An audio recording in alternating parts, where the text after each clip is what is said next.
Inflation is affecting every New Mexican, including businesses. Now, one local restaurant is instituting an inflation surcharge to make ends meet and expect more restaurants to follow suit. News 13's Gabe Chavez is live outside El Patron on Montgomery with the story. Gabe?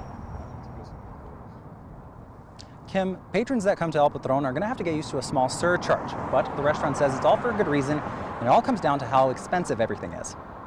Unfortunately, it's something that our restaurant has had to impose on the customers. For the owners of El Patron, this was not something they wanted to do. The 3% surcharge across the board so that we wouldn't have to increase menu prices across the board. There are many factors leading to this surcharge that will be added to your total bill.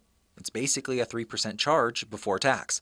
The Restaurant Association says that pales in comparison to food costs. It's difficult for restaurants facing 17% wholesale food cost increases and significantly increased wages to keep up with menu price increases. Another factor, wanting to take care of their employees. Our employees are feeling it too, going out and buying gas and that kind of stuff. So it allows us to keep them happy, keep them employed. And New Mexico restaurants aren't the only ones having to add a surcharge. The National Restaurant Association is reporting that 26% of restaurants are converting to this inflation surcharge. Customers aren't thrilled about it, but understand the charge. We've had feedback from our customers, good and bad.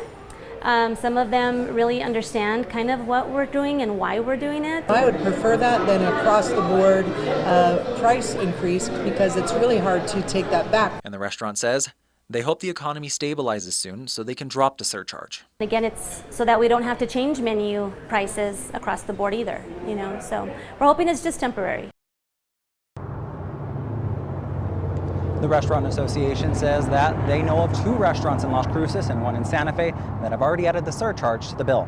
Back to you. Okay, thanks, Gabe. Now, the Restaurant Association says other restaurants have just had to raise their prices. On average, menu price is up 6% in New Mexico in the last 6 months.